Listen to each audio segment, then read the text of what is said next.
Jadi sebelum kita belajar tentang bahasa roh itu apa, kita terlebih dahulu akan menyaksikan dua video. Api secara supranatural. He is going to baptize you in the Holy Spirit. Saya dibaptis tahun 92. Tapi saya menerima baptisan Roh Kudus itu sungguhan saya tahu. Saya berbahasa lidah dan gak pernah bisa berhenti lagi. Maksudnya saya tidak pernah lagi tidak memiliki karunia tersebut dari tahun 95. Tahun-tahun itu. Bapak Ibu Saudara, hari ini yang belum terima bahasa roh, kita berdoa ya. Gunanya apa sih bahasa roh? Apa tuh bahasa roh?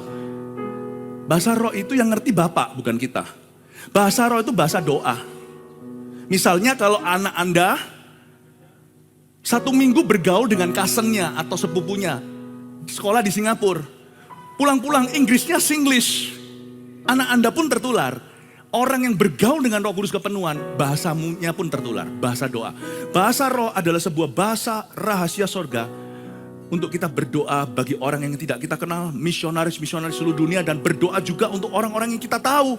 Tapi kita nggak perlu tahu seluk-beluk masalahnya. Misalnya anak-anak mau doakan orang tuanya, nggak tahu semua masalah mereka. Bahasa roh itu bahasa syafaat. Tetapi bahasa roh bukan hanya untuk berdoa. Orang yang kepenuhan baptisan Roh Kudus itu, orang itu dibaptiskan dengan api. Mereka tiba-tiba jadi berani. Dulu saya orangnya pemalu. Setelah tahun 95 itu saya jadi berani beritakan Injil seperti ini. Kalau dulu saya berdiri di depan Anda gini, mungkin saya pingsan, saya mati langsung masuk ke surga. Tetapi hari ini Tuhan mengubah sifat dasar saya menjadi seorang saksi yang berani. It's the Holy Spirit, not me. Caranya minta gampang. Saya nggak bisa ajari bahasa roh, nggak ada les-lesan. Bahasa lidah itu cuma satu cara. Dengan meminta. Katakan meminta. Yesus berkata, barang siapa meminta akan diberikan, barang siapa mencari dia akan menemukan, barang siapa mengetok pintu akan dibukakan.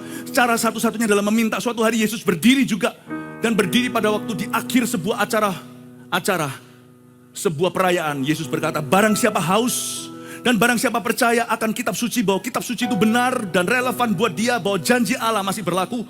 Dari dalam dirinya akan mengalir aliran sungai Roh Kudus kekal sampai selama-lamanya. Yang dimaksudkan adalah Roh Kudus. Dari dalam dirinya akan mengalir aliran-aliran kehidupan. Yang dimaksudkan adalah Roh Kudus. Waktu itu Roh Kudus belum dicurahkan. Karena Yesus belum ditinggikan. Setelah Yesus dibangkitkan, naik ke sorga. Pentakosta 10 hari kemudian, Roh Kudus dicurahkan. Mereka berani dari seorang pecundang yang menyangkali Yesus 3 kali. Sebelum ayam berkokok 2 kali, menjadi seorang yang berdiri 3.000 bertobat dalam satu khotbahnya. Dari orang yang tidak tahu apa-apa, penganiaya jemaat, Paulus berkata, aku berbahasa roh lebih daripada kamu semua. Aku berdoa untuk gereja-gereja, aku berdoa juga untuk orang-orang yang Tuhan percayakan kepada aku. Saya mau berdoa, bahasa roh tidak bisa kita ajarkan, tapi kita bisa tularkan. Waktu nanti kita berdoa, saya minta Anda cukup haus, cukup percaya aja. Ikuti saya kalimat demi kalimat, karena Alkitab berkata, barang siapa percaya dengan hatinya dan mengaku dengan mulutnya, dia bisa menerima janji Allah. Setelah saya berkata amin nanti, Bapak Ibu semua yang sudah berbahasa roh, mari kita berbahasa roh sama-sama ya. Saya percaya tiba-tiba lidah-lidah api yang sudah ada di kepala kita sekalipun gak kelihatan itu akan tertular ke semua teman-teman kita yang belum menerima bahasa lidah. Karena kita hari ini Tuhan mau membangkitkan pendoa syafaat, Tuhan mau membangkitkan saksi-saksi di Yerusalem, Yudea sampai Samaria sampai ke ujung bumi. Dan kamu akan jadi saksiku. Kalau kamu menerima Roh Kudus, kau akan menerima kuasa. Siapa di sini yang belum menerima bahasa roh bisa angkat tangan? Oh puji Tuhan, kita berdoa ya. Haleluya, kita berdoa sama-sama.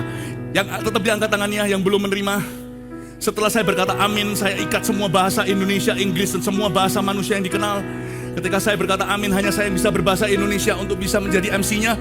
Tapi setelah saya berkata amin, kita semua akan berbahasa roh bersama-sama. Dan tertularlah orang-orang yang angkat tangannya akan mulai berbahasa roh untuk pertama kalinya. Katakan Tuhan Yesus, Tuhan Yesus, aku haus, aku percaya bahwa firman-Mu benar.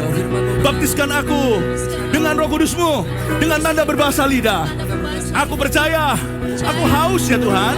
Aku ingin jadi saksi-Mu yang berani. Dan aku ingin bisa berdoa syafaat sesuai kehendak Allah. Dalam nama Yesus, aku terima dengan iman. Dalam nama Yesus aku terima dengan iman. Siap ya, kalau mulutmu bergetar, biarkan saja. Serahkan pada Roh Kudus yang pegang kendali. Dalam nama Yesus katakan, amin.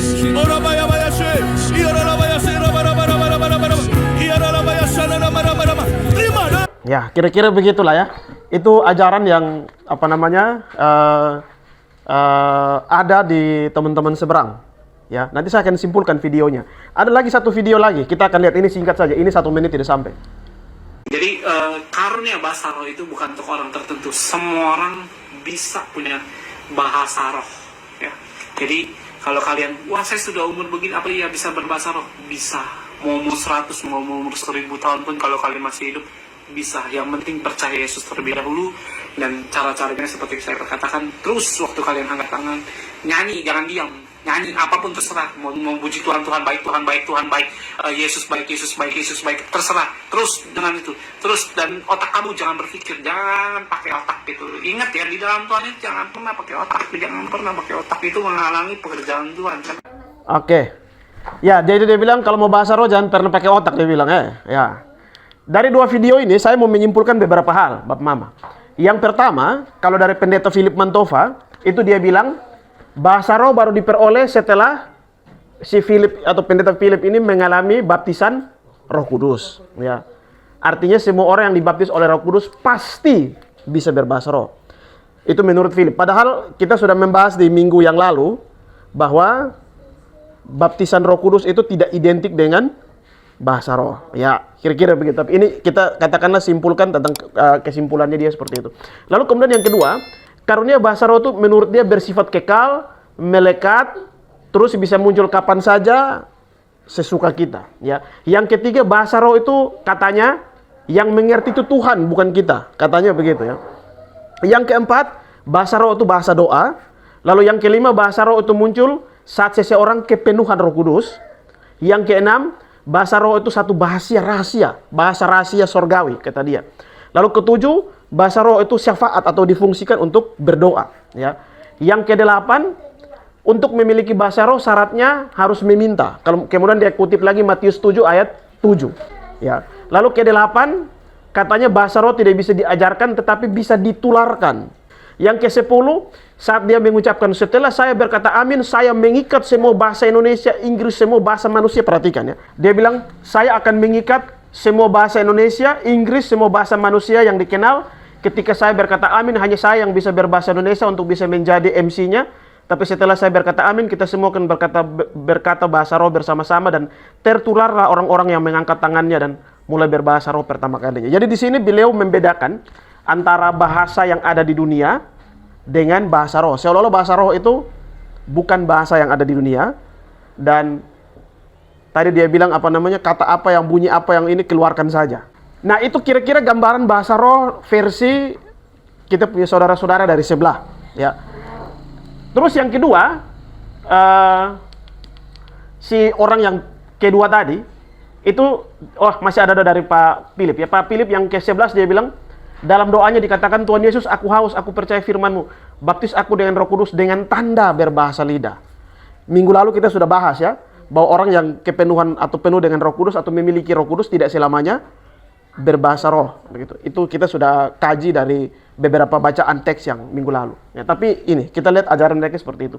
Dia juga katakan, kalau mulutmu bergetar, biarkan saja. Serahkan pada Roh Kudus yang pegang kendali. Jadi, seolah-olah bahasa roh itu seperti mulut bergetar.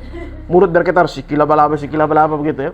Lalu kemudian semua langsung serentak ucapkan siraba-raba-raba. Ya, itu konsep bahasa roh. Kita akan melihat Alkitab seperti apa. Ya, baik, kita akan. Pertama saya perlu menjelaskan dulu. Tapi sebelumnya kita akan lihat dulu yang kesimpulan video kedua. Video kedua itu dia bilang caranya supaya bisa berbahasa roh berawal dari pujian, memuji dulu. Tuhan baik, Tuhan baik, Tuhan baik. Omong berulang kali. Ya. Terus dia bilang jangan pakai berpikir, jangan pakai otak. Tadi bilang begitu ya. Karena menurut dia kalau pakai otak itu menghalangi pekerjaan Tuhan katanya. Jadi jangan pakai otak lalu ulang begitu. Ya, Tuhan baik, Tuhan baik, Tuhan baik begitu. Terus jangan pakai otak. Saya akan menjelaskan pertama kali tentang apa sih sebenarnya bahasa roh, Bapak Mama ya. Jadi bahasa roh itu terjemahan istilah dalam bahasa Yunaninya itu glossolalia atau glossolali ya. Di mana kata glossolali ini itu berasal dari dua kata, yaitu glossa yang berarti lidah ya, dan juga lalei yang berarti berbicara ya. Jadi kalau glossolalia itu adalah berbicara dengan lidah ya, atau lebih tepatnya diartikan sebagai bahasa lidah. Ini kita bisa lihat di dalam beberapa ayat. Misalnya di dalam Kisah Para Rasul 2 ayat 4. Di sana dikatakan, maka penuhlah mereka dengan Roh Kudus, lalu mereka mulai berkata-kata. Berkata-kata ini bahasanya adalah Yunaninya adalah laleo ya. dalam bahasa ini glosa, ya, lain seperti yang diberitakan oleh roh itu kepada mereka untuk mengatakannya. Juga di dalam 1 Korintus 14 ayat 5 juga sama. Aku suka supaya kamu semua berkata-kata. Berkata-kata ini bahasa Yunaninya laleo, dengan bahasa roh atau glosa, ya. Juga ada di dalam Kisah Para Rasul pasal 10 ayat 46, ya. Sebab mereka mendengar orang-orang itu berbicara ini laleo dalam pelbagai bahasa glosa, ya, dan memuji kebesaran Allah. Lalu Petrus berkata dan sisa yang berikut. Terakhir juga ada satu ayat lagi, Kisah Para Rasul pasal 19 ayat 6. Dan ketika Paulus menumpangkan tangan di atas mereka, turunlah Roh Kudus ke atas mereka dan mulailah mereka berkata-kata. Berkata-kata ini bahasa Yunaninya laleo. Lalu dalam bahasa roh itu bahasa Yunaninya glosa. Nah, ini beberapa ayat yang ada mengandung kata bahasa roh atau bahasa lidah seperti itu. Ya. Kalau di dalam Alkitab terjemahan baru yang kedua, TB2, itu memang tidak menyebut bahasa roh. Kalau di Alkitab kita masih sebut bahasa roh, tapi kalau di Alkitab TB2 itu memang menggunakan istilah bahasa lidah. Dia sudah merujuk kepada terjemahan yang paling benar begitu, ketimbang bahasa roh. Mereka TB2 menggunakan bahasa lidah, ya. Nah, sebenarnya apa kata Alkitab tentang bahasa roh, ya? Memang bahasa roh ini apakah dia asal bunyi atau apa yang mau kita pikirkan itu yang keluar seperti itu, ya? Sebenarnya tidak, Bapak Mama. Kalau kita melihat satu ayat ini, ya, dalam Kisah Para Rasul 2 ayat 4, itu maka penuhlah mereka dengan Roh Kudus, lalu mereka mulai berkata-kata dalam bahasa-bahasa lain, seperti yang diberikan oleh Roh itu kepada mereka. Jadi bahasa Roh itu bukan bahasa yang asal bunyi, tetapi bahasa yang ada di daerah-daerah lain, begitu. Ini juga bisa kita lihat lagi di sini, ya, ayat 6 sampai Kisah Para Rasul 2 ayat 6 sampai 11. Ketika turun bunyi itu, berkerumunlah orang banyak, mereka bingung karena mereka masing-masing mendengar rasul-rasul itu berkata-kata dalam bahasa mereka sendiri. Mereka semua tercengang-cengang dan heran lalu berkata, bukankah mereka semua ini yang berkata-kata ini orang Galilea? Bagaimana mungkin kita masing-masing mendengar mereka berkata-kata dalam bahasa kita sendiri, yaitu bahasa kita yang dipakai di negeri asal kita? Kita orang Partia, Media, Elam, penduduk Mesopotamia, Yudea, Kapodokia, Pontus, Asia, ya. Lalu kemudian Frigia, Pamfilia, Mesir, daerah-daerah Libya yang berkaitan dengan Kirene, pendatang-pendatang dari Roma, baik orang Yahudi maupun penganut agama Yahudi, orang Kreta, orang Arab, kita mendengar mereka berkata-kata dalam bahasa kita sendiri tentang perbuatan-perbuatan besar yang dilakukan oleh Allah. Ya. Jadi kalau kita melihat gambaran di sini, ya, kita melihat teks kita, memang terlihat bahwa bahasa roh itu sebenarnya bahasa lidah, sebenarnya bukan bahasa yang aneh-aneh, bukan bunyi-bunyi tanpa arti seperti yang tadi diajarkan oleh jemaat oleh Pak Philip Mantova atau video yang kedua, tapi sebenarnya itu adalah satu bahasa yang ada di satu wilayah, ada di satu daerah, atau ada di tempat lain yang ada di dunia ini. Dia bukan bahasa planet, bukan bahasa malaikat, atau bukan bahasa yang sama sekali tidak dikenal. Nah, kira-kira begitulah gambarannya, ya. Nah, selanjutnya kita akan melihat juga apa kata Alkitab, ya, lebih spesifik tentang bagaimana orang mempraktekkan bahasa roh, ya. Kita akan melihat di dalam, mari kita sama-sama membuka juga di dalam 1 Korintus pasal 14. Bapak Mama buka saja sambil saya juga nanti tampilkan di slide. Kita nanti akan melihat secara pelan-pelan supaya bisa mencocokkan, ya. Nah, memang ada orang tertentu yang mengatakan bahwa bahasa roh itu ada dua, ya, ada dua. Jadi ada yang bilang digunakan untuk manusia seperti yang kita baca tadi, ya. Seperti yang sudah kita baca bahwa bahasa roh itu bahasa Arab, Mesopotamia, Elam, Kapodokia dan lain-lain, Pamfilia dan lain-lain. Terus kemudian yang kedua, katanya bahasa yang berbicara dengan Allah. Ya, anak-anak diam ya. Ya. Jadi, ada orang yang mengajarkan bahwa sebenarnya bahasa roh itu ada dua jenis. Satu untuk manusia, satu untuk Allah, begitu. Dari mana mereka bicara seperti itu? Dari ayat ini, 1 Korintus 14 ayat 2. Dia bilang, siapa berkata-kata dengan bahasa roh, tidak berkata-kata kepada manusia, tetapi kepada Allah. Ya. Sebab tidak ada seorang pun yang mengerti bahasanya. Oleh roh, ia mengucapkan hal-hal yang rahasia. Jadi menurut mereka, apa namanya, karena ayat ini, ya, seolah-olah bahasa roh itu terbagi dalam dua bahasa. Ada yang bicara untuk manusia, ada yang bicara untuk kepada Allah. Karena dia bilang, siapa yang berkata-kata dengan bahasa roh, tidak berkata-kata kepada manusia, tetapi kepada Allah. Itu. Karena seperti itu, lalu kemudian mereka mengajarkan bahwa, oh, bahasa roh itu ada dua. Satu dipakai untuk berkata-kata kepada manusia, satu dipakai berkata-kata kepada Allah. Kalau kepada manusia, itu dengan bahasa yang bisa dimengerti. Kalau kepada Allah, bahasa yang tidak bisa dimengerti. Nah, itu kemudian yang, kalau Bapak Mama tadi mendengar video, itu tadi seperti itu. Sikira baraba, begitu. Katanya karena hanya ada Allah yang mengerti. Begitu. Ya, jadi begitu. Nah, sekarang kita akan melihat konteks ayat ini. Jadi, ayat ini 1 Korintus 14 ayat 2. Ini Bapak Mama kalau membaca satu ayat ini, seolah-olah doktrin mereka benar. Ya. Tetapi untuk memahami konteks ayat ini, kita perlu memahami jemaat Korintus terlebih dahulu. Baru kemudian kita memahami konteks bacaan. Nah, itu. Saya akan membawa kita untuk memahami itu. Ya. Yang pertama Bapak Mama, jemaat Korintus itu mereka masih hidup duniawi. Ini latar belakang jemaat Korintus, ya. Itu bisa kita lihat dalam 1 Korintus 3 ayat 1 sampai 3, ya. Sebab mereka tidak secara tegas memisahkan diri dari gaya hidup masyarakat sekitar yang mereka masih menyembah berhala. Coba kita membuka dulu. Saya tidak tampilkan ayat di sini, jadi coba kita baca 1 Korintus 3 ayat 1 sampai 3. Satu orang baca.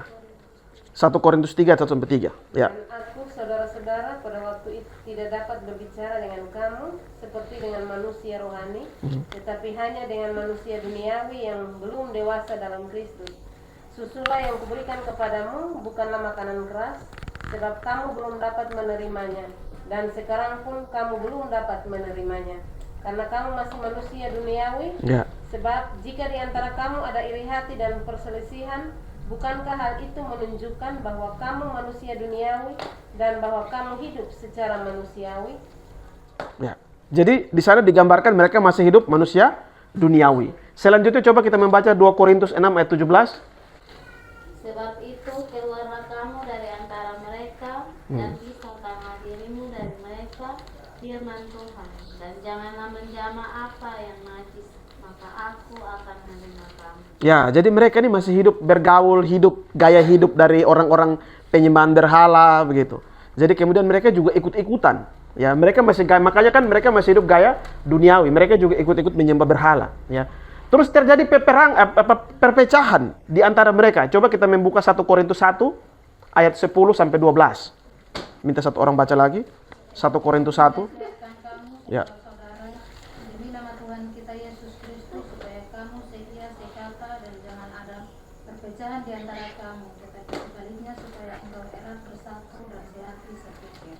Sebab saudara-saudaraku, aku telah diberitahukan oleh orang-orang di keluarga Chloe tentang kamu, bahwa ada perselisihan di antara kamu.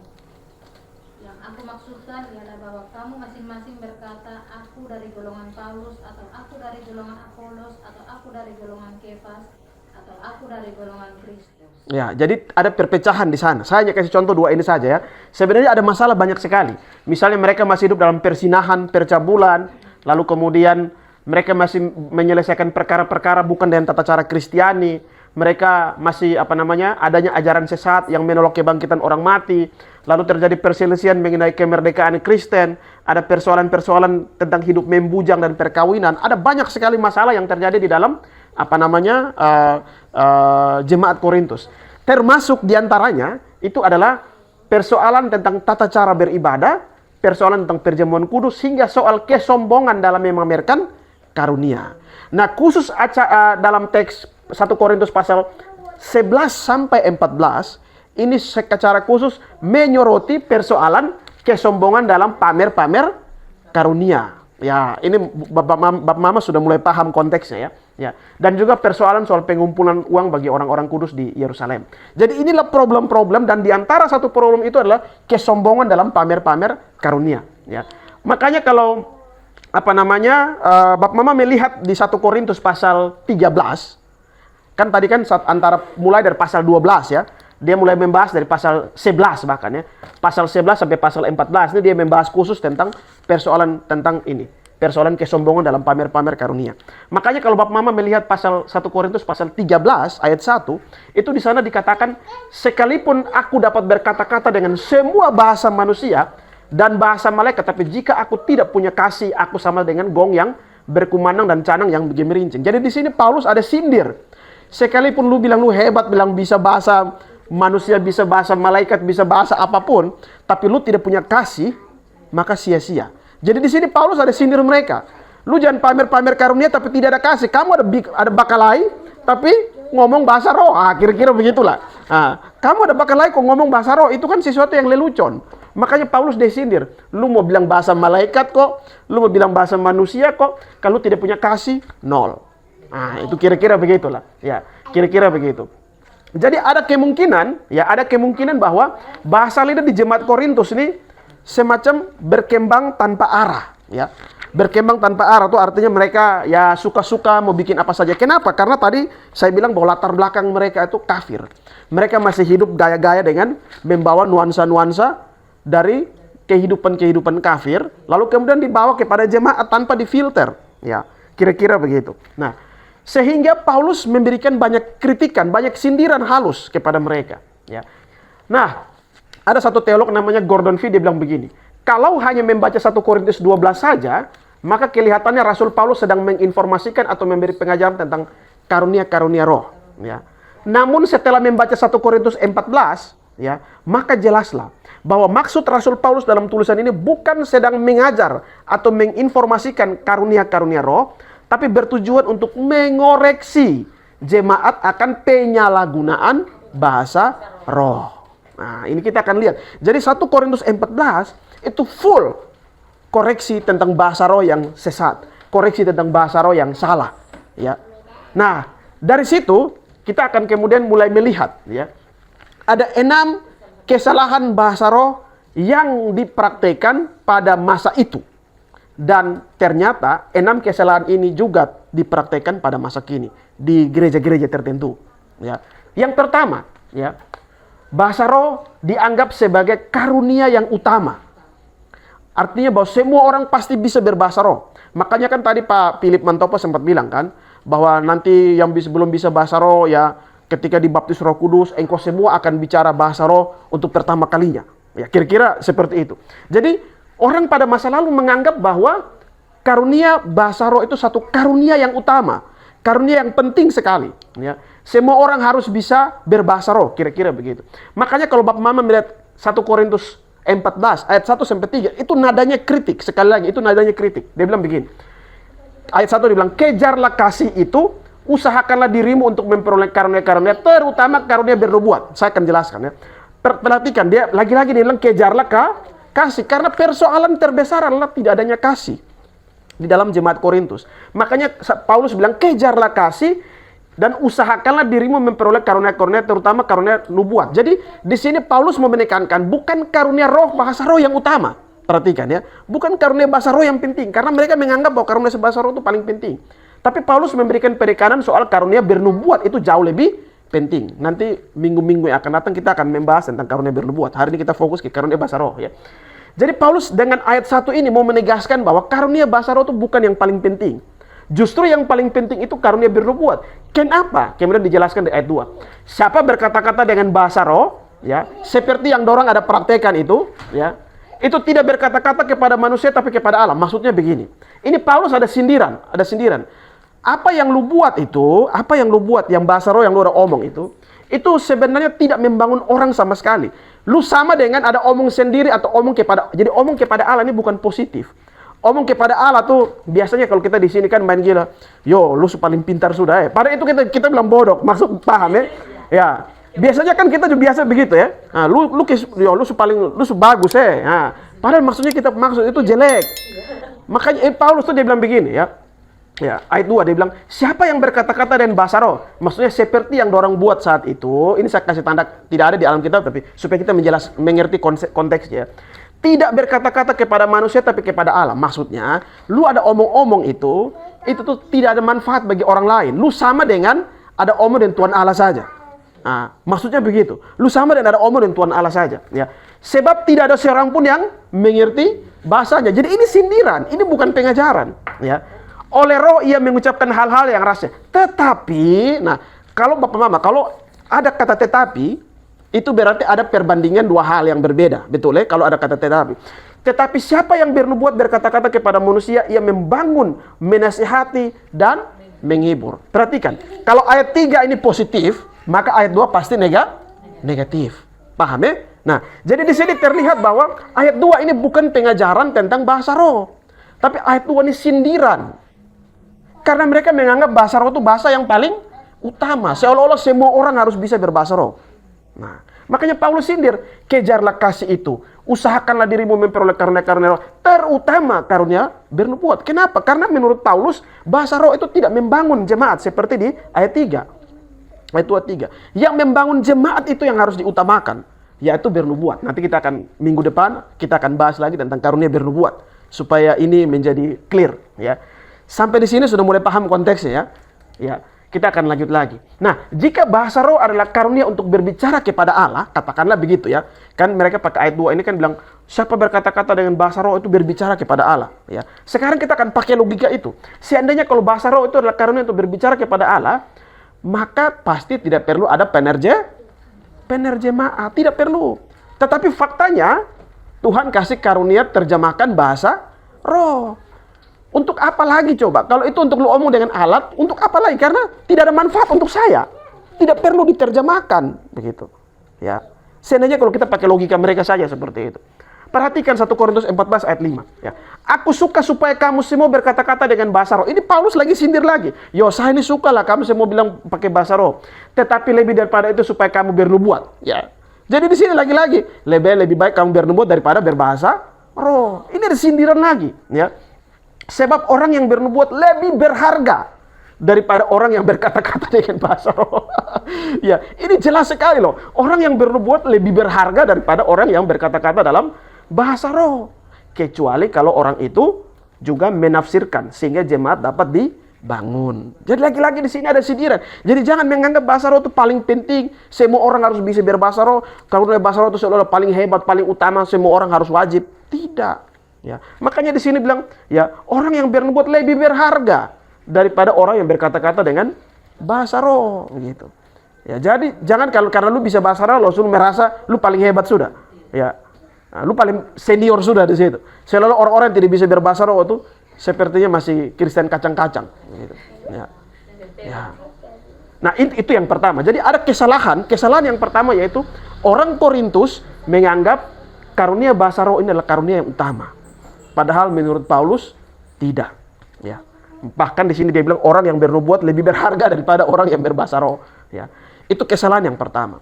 Dan hari ini Bapak Mama, kita punya teman-teman di aliran seberang itu masih menganggap karunia bahasa roh itu karunia yang paling utama, ya. Jadi semua orang tuh diharuskan atau bukan diharuskan, ya. Hari gini lu tidak bisa berbahasa roh, kira-kira begitulah, ya. Lu sudah jadi orang Kristen bertahun-tahun tidak bisa bahasa roh. Nah, jadi seolah-olah akhirnya apa? Kita terintimidasi. Sehingga kita juga harus bisa berbahasa roh. Akhirnya bikin seperti pengalaman yang sudah saya cerita di minggu lalu. Ya. Begitu. Sekarang kita masuk ke dalam poin yang kedua, kesalahan yang kedua. Ya. Orang Korintus, mereka kesalahan yang kedua adalah mereka omong bahasa roh tapi tidak jelas artinya apa. Tidak jelas artinya apa. Hari ini juga ada buat tuh di gereja-gereja tertentu. Ya, mereka ada berbahasa roh, ada osikilabala, ya. Tapi tidak jelas artinya apa. Dan kesalahan yang itu juga terjadi pada jemaat di Korintus. Mari kita lihat teks berikut. Ya. 1 Korintus 14 ayat 6-11. Jadi saudara-saudara, jika aku datang kepadamu dan berkata-kata dengan bahasa roh, apa gunanya itu bagimu? Ya. Jika aku tidak menyampaikan kepadamu pernyataan Allah atau pengetahuan atau nubuat atau pengajaran. Jadi Paulus belum apa? Saya mau omong dan bahasa roh juga, kalau tidak mengerti untuk apa? Ya. Sama halnya dengan alat-alat yang tidak berjiwa. Tetapi yang berbunyi seperti seruling, kecapi. Bagaimanakah orang dapat mengetahui lagu-lagu apa yang dimainkan? Seruling atau kecapi. Ya. Bagaimana orang dapat mengetahui lagu apakah yang dimainkan seruling atau kecapi? Kalau keduanya tidak mengeluarkan bunyi yang berbeda. Ya. Atau jika nafiri tidak mengeluarkan bunyi yang terang, siapa yang akan menyiapkan diri untuk berperang? Ayat 9 dia bilang, demikian juga kamu yang berkata-kata dengan bahasa roh. Jika kamu tidak mempergunakan kata-kata yang jelas, bagaimana orang dapat mengerti? Jadi orang Korintus pada saat itu omong bahasa roh, tapi kata-katanya tidak jelas, sama seperti orang aliran tertentu hari ini. Ya, tidak jelas. Bunyi mereka udah sikir apa-apa. Sikir apa-apa itu artinya apa? Tidak jelas. Begitu. Ya, paham ya sampai sini paham ya. Jadi tidak mempergunakan kata-kata yang jelas. Bagaimana orang dapat mengerti? Ya, ayat berikut lagi, apa yang kamu mengerti, apa yang kamu katakan, kata-katamu sia-sia saja kamu ucapkan di udara. Ya. Ada banyak, entah berapa banyak macam bahasa di dunia ini. Sekalipun demikian, tidak ada satupun di antaranya yang mempunyai bunyi yang tidak berarti. Ya. Tetapi jika aku tidak mengetahui arti bahasa itu, aku menjadi orang asing bagi dia yang mempergunakannya, dan dia orang asing bagiku. Ya. Jadi perhatikan di sini. Jadi kalau orang omong bahasa roh terus kemudian kita yang pergi tidak tahu artinya akhirnya kita menjadi asing di situ. Lu juga asing bagi saya juga asing bagi lu. Apa gunanya ibadah itu? Tidak ada guna sama sekali. Jadi kesalahan yang kedua adalah diucapkan tanpa arti. Nah, itu kesalahan yang kedua. Ya. Kesalahan yang ketiga yaitu ketika mereka mengucapkan semacam kesadarannya mulai menurun. Ya, itu seperti yang video tadi, omong saja. Jangan pakai otak. Ya, jangan pakai otak itu maksudnya harus mulai tidak sadar, tidak turunkan kesadaranmu, begitu. Nah, ternyata kesalahan yang sama juga terjadi pada jemaat di Korintus. Perhatikan ayat ini. Ayat 14. Sebab jika ini kritik lagi. Sebab jika aku berdoa dengan bahasa roh seperti yang kalian buat, maka rohku yang berdoa tapi akal budiku tidak turut berdoa. Jadi seolah-olah kita ngeroh tapi akal budinya turun, ya. Jadi apakah yang harus kupur buat? Perhatikan, Paulus bilang, aku berdoa dengan rohku, tapi aku juga berdoa dengan akal budiku. Aku menyanyi dengan memuji dengan rohku, tapi aku juga akan menyanyi dan memuji dengan akal budi. Ya. Jadi perhatikan di sini. Jadi Paulus memberikan kritik bahwa bahasa roh itu bukan berarti kalau lu kemudian buang lu punya logika, buang lu punya pikiran, lalu menjadi tidak sadar. Lalu kemudian apa kata-kata ulang, bukan begitu. Nah, tetapi ini yang saat ini kita lihat ada terjadi di gereja-gereja di sekitar kita, begitu. Ya, itu yang ketiga. Ya. Yang keempat, kesalahan yang keempat, menurut Paulus, orang di Korintus menganggap bahwa kalau bisa berbahasa roh itu bukti bahwa dia punya rohani sudah hebat. Hari ini juga begitu. Ya, pengalaman minggu lalu saya sudah cerita ya. Sekarang kita akan melihat ya. 1 Korintus 14 ayat 20 sampai 22 ya. Saudara-saudara, janganlah sama seperti anak-anak dalam pemikiran. Jadilah anak-anak dalam kejahatan tapi orang dewasa dalam pemikiran ya. Perhatikan di sini dia akan singgung soal janganlah seperti anak-anak dalam pemikiran tetapi jadilah anak-anak dalam kejahatan. Itu kita ingat konteksnya itu ya. Dalam hukum Taurat ada tertulis orang-orang yang mempunyai bahasa lain dan oleh mulut orang-orang asing aku akan berbicara kepada bangsa ini. Namun demikian mereka tidak akan mendengar aku firman Tuhan. Karena itu, karunia bahasa roh adalah tanda bukan untuk orang yang beriman, tetapi untuk orang yang tidak beriman. Nah, minggu lalu saya sudah jelaskan ini juga. Maksudnya pada masa itu tuh kan orang Yahudi dan orang Samaria ini kan tidak baku betul. Ya. Bagaimana orang Yahudi bisa menerima orang non-Yahudi bahwa mereka itu orang percaya? Maka Tuhan memberikan karunia bahasa roh. Karunia bahasa roh diberikan kepada siapa? Diberikan kepada orang yang tidak percaya. Supaya yang percaya ini lihat bahwa oh ternyata ini saudara iman seiman juga. Karena dia sudah bisa berbahasa roh, begitu. Jadi dulu memang Tuhan pakai cara-cara mujizat seperti itu untuk meyakinkan karena Yahudi dengan Samaria non-Yahudi ini tidak bisa baku betul. Jadi Tuhan perlu cara-cara ajaib seperti itu supaya Tuhan kasih karunia bahasa roh kepada yang tidak percaya supaya yang percaya ini oh ternyata dia Yosef saudara seiman begitu. Ya. Makanya Paulus di sini dia bilang, "Oi, karunia bahasa roh itu bukan untuk lu yang sudah beriman, tapi bukan lu yang kepada lu yang belum beriman." Jadi lu selama ini merasa bahwa lu bisa berkarunia bahasa roh lu paling hebat sudah. Sebenarnya lu salah. Gitu. Lu keliru besar, ya. Karena bahasa roh itu bukan untuk lu yang sudah hebat secara rohani. Bahasa roh itu diberikan kepada orang yang tidak percaya, ya, orang yang tidak beriman begitu. Supaya orang-orang yang sudah beriman ini sadar kalau itu tuh saudara seiman begitu. Ya.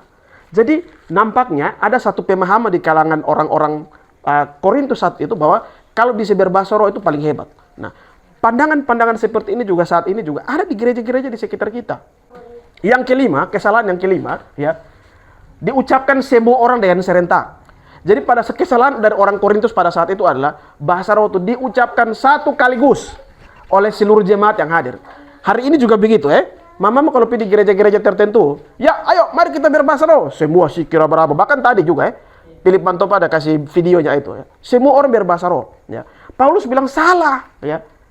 Perhatikan kritikan Paulus dalam 1 Korintus 14 ayat 27-28. Jika ada yang berkata-kata dan bahasa roh, biarlah 2 atau sebanyak-banyaknya 3 orang. Caranya bagaimana? Apakah serentak? Tidak. Seorang demi seorang. Ya.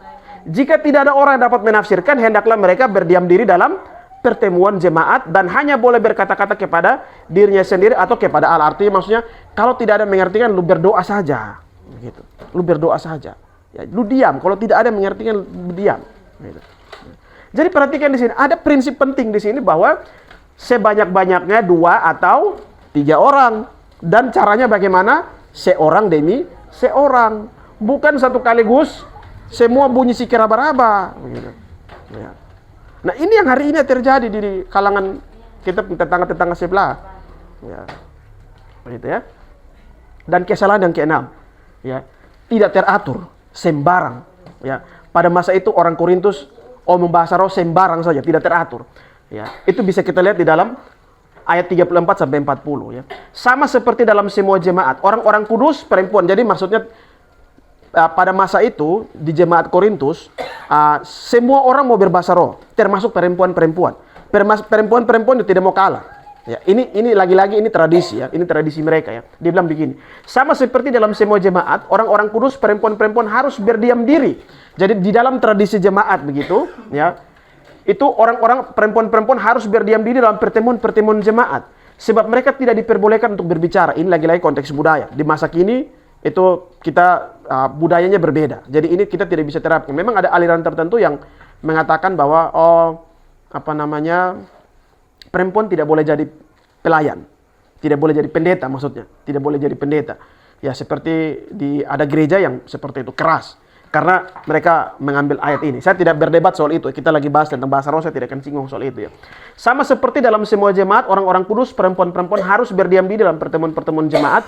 Sebab mereka tidak diperbolehkan untuk berbicara. Mereka harus menundukkan diri seperti yang dikatakan juga oleh hukum Taurat. Jika mereka ingin mengetahui sesuatu, baiklah mereka menanyakannya kepada suaminya di rumah. Ya. Sebab tidak sopan bagi perempuan untuk berbicara dalam pertemuan jemaat. Ini konteks mereka pada saat itu. Atau adakah firman Allah mulai dari kamu atau hanya kepada kamu saja firman itu datang?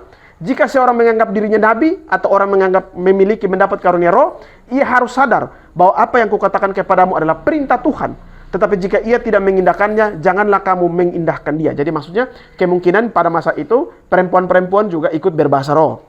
Jadi Paulus kemudian menegaskan bahwa Alkitab bilang perempuan-perempuan itu harus diam, tidak boleh omong begitu. Ya. Ya. Karena itu saudara-saudaraku, usahakanlah dirimu untuk memperoleh karunia untuk bernubuat. Jangan melarang orang untuk berkata-kata dengan bahasa roh, tetapi segala sesuatu harus berlangsung dengan sopan dan teratur. Artinya sopan dan teratur itu maksudnya perempuan tidak boleh bicara bahasa roh pada masa itu ya. Ya, tidak boleh kasih. Jadi harus tertib, ya, harus tertib. Tidak bisa sembarang-sembarang. Dan ketika berbicara juga ada 2 kata penting yaitu sopan dan teratur. Teratur itu yang tadi satu-satu gitu ya. Sopan itu maksudnya supaya perempuan jangan bicara karena itu tidak sopan menurut budaya mereka begitu. Saya rasa saya tidak perlu jelaskan soal itu. Kenapa begitu? Apakah kita boleh perempuan saat ini boleh berbicara? Kalau tidak itu kita tidak bahas tema itu ya. Ya. Tetapi ini menjadi satu pengajaran penting bahwa ya tidak bahasa roh itu harus diucapkan sopan dan teratur. Tidak sembarang-sembarang. Ya. Nah itu tadi kita sudah melihat bagian yang kedua tentang bahasa roh yang salah. Ternyata pada zaman Korintus juga mereka sudah buat kesalahan dan zaman ini mereka masih mewarisi. Ya, mereka masih mewarisi bahasa roh yang salah itu. Ya. Selanjutnya, Bab Mama, kalau bahasa roh untuk manusia, untuk apa ada karunia penerjemaah, betul ya? Ya kan bahasa roh ini kan untuk manusia ya. Untuk manusia berarti harusnya tidak perlu ada penerjemaah. Misalnya katakanlah saya omong bahasa Cina, orang Cina mengerti. Ya tidak perlu ada karunia penerjemaah ya begitu.